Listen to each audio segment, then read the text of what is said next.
Right now, you're probably sitting in a cubicle or scrolling through this video on your subway ride home. As modern humans, we have smartphones that connect us instantly to the world, and we enjoy all the conveniences of automation. We take it for granted that tech progress has freed us from grueling physical labor. But is that actually true?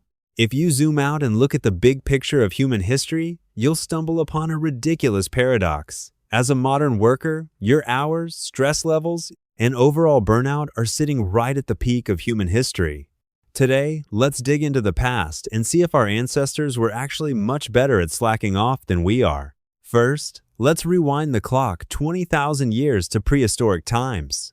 We usually imagine cavemen living in constant fear of starvation and predators, running around all day just to stay alive. But in the late 20th century, anthropologist Richard Lee studied hunter-gatherer tribes and introduced a groundbreaking concept called the original affluent society.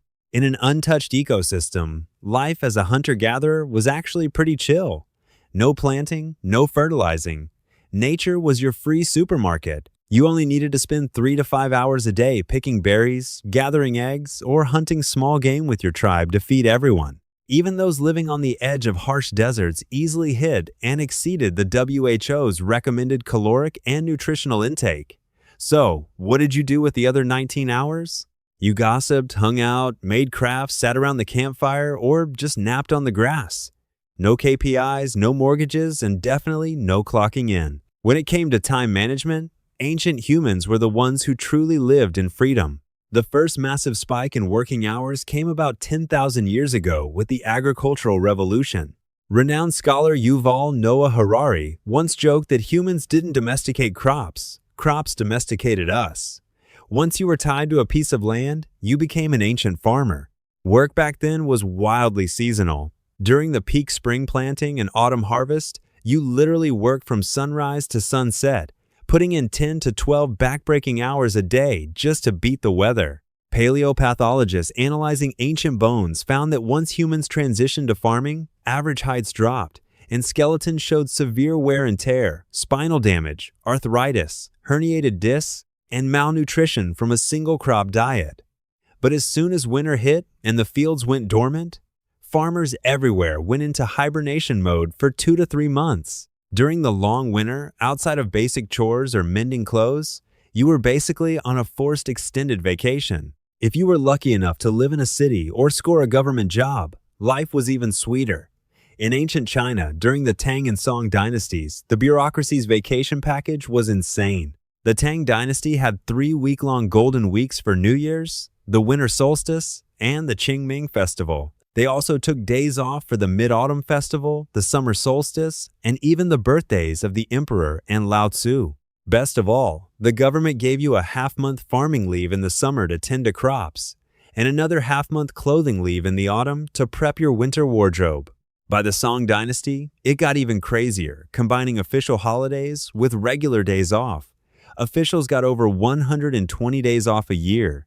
Meanwhile, over in ancient Rome, if you were a free citizen, most of the heavy lifting was done by slaves. Your workday usually wrapped up by noon. Your first stop in the afternoon would be one of the public baths scattered across the city, like the famous baths of Caracalla. This wasn't just a bathhouse. It was more like a luxury mall and social hub, and it was practically free for citizens. You could soak in a hot bath while gossiping, talking politics, or even making business deals.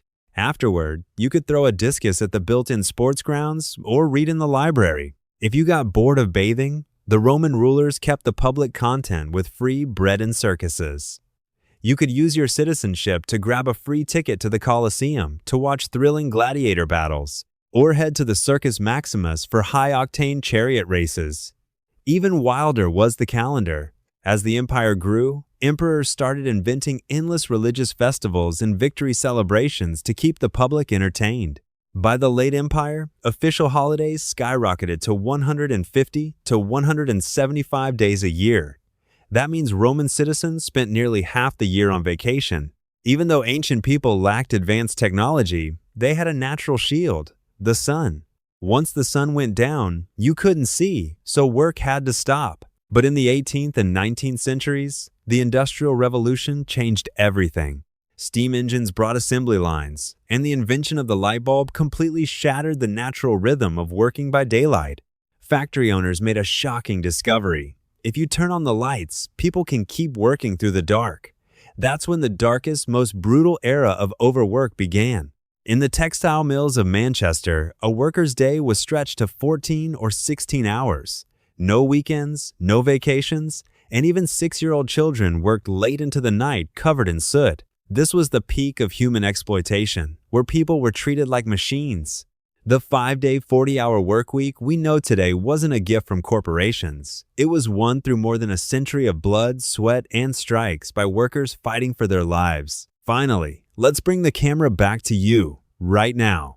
Thanks to those past struggles, we officially have the 8-hour workday. But ironically, the internet, smartphones, and messaging apps have forged an invisible chain. Think about the grueling hours spent commuting every day, the uncompensated mental energy spent working after hours, and that phone in your pocket that lights up at any moment with a work notification. Your body might have left the office, but your brain is forced to stay on call in the cloud 24/7.